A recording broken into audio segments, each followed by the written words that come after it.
अस्सलाम वालेकुम नाज़रीन, मैं हूँ Zair Rashid Sandhu, advocate high court. उम्मीद है आप सब खैरियत से होंगे।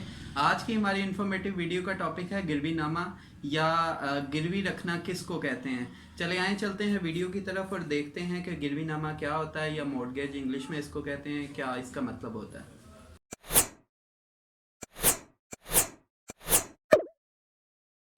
जी तो नाज़रीन, गिरवी नामा या गिरवी किसी चीज़ को रखवाना, इसमें आपको बताता चलूँ किसी भी इमूवेबल प्रॉपर्टी यानी कि गैर मनकूला जायदाद, सपोज़ कोई घर है, कोई प्लॉट है या कोई ज़रई अराज़ी है, उसको पैसों के एवज़ बतौर ज़मानत रखवाना कि पैसे अदा करने के बाद वो जगह वापस ले ली जाएगी या किसी किस्म की शराइत के मुताबिक उसको बतौर ज़मानत उस जगह को इमूवेबल प्रॉपर्टी को रखवाना गिरवी कहलाता है। और जो दस्तावेज़ जिस पे ये गिरवी नामा जो ये सारी टर्म्स एंड कंडीशन को लिखा जाता है उसको गिरवी नामा कहते हैं।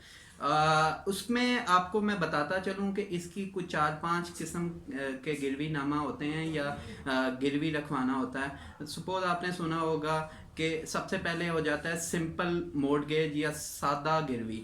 उसमें ये आता है कि कोई भी प्रॉपर्टी इंसान जो है वो बतौर ज़मानत रखवा देता है, लेकिन उस प्रॉपर्टी का जो कब्ज़ा है वो दूसरे शख्स या जो जिस शख्स के पास रहन रखवाई जाती है वो जायदाद उसके हवाले नहीं किया जाता है। इसको तो कहते हैं सिंपल मॉर्गेज।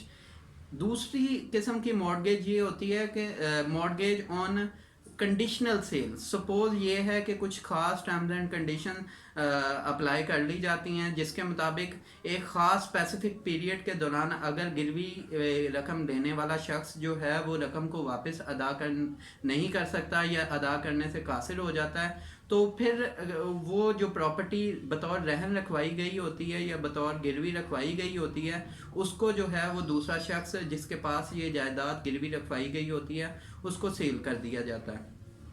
तीसरी किस्म आ जाती है इसकी इंग्लिश मॉर्गेज। सपोज़ ये है कि इंग्लिश मॉर्गेज में ये होता है कि आप किसी के पास अपनी जायदाद को इमूवेबल प्रॉपर्टी को गिरवी रखवाते हैं और उस गिरवी के एवज आप जो है कब्ज़ा भी उसके हैंड ओवर कर देते हैं। इसको हम इंग्लिश मॉर्गेज कहते हैं।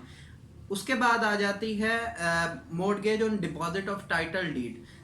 सपोज आप किसी के पास गिरवी कोई जगह रखवा देते हैं, अपनी प्रॉपर्टी रखवा देते हैं, लेकिन उस प्रॉपर्टी के एवज कब्ज़ा जो है वो हैंड ओवर नहीं करते हैं। उस कब्ज़े के बजाय उस जगह की या उस प्रॉपर्टी की या उस अराजी की असल दस्तावेज़ जो सपोज़ रजिस्ट्री, हिबानामा, बैनामा या मुख्तलिफ सपोज़ इंतकाल के थ्रू अगर वो आपके पास आई गई है तो वो असल दस्तावेज़ जो है वो बतौर ज़मानत दूसरे शख्स के पास रखवा देते हैं जिसने रकम दी होती है उस जायदाद के एवज।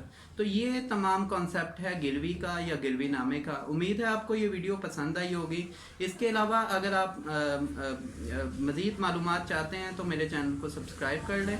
इसके अलावा आप मुझे व्हाट्सएप भी कर सकते हैं 030748344330 पर, ताकि आपकी मुफ्त कानूनी रहनुमाई की जा सके।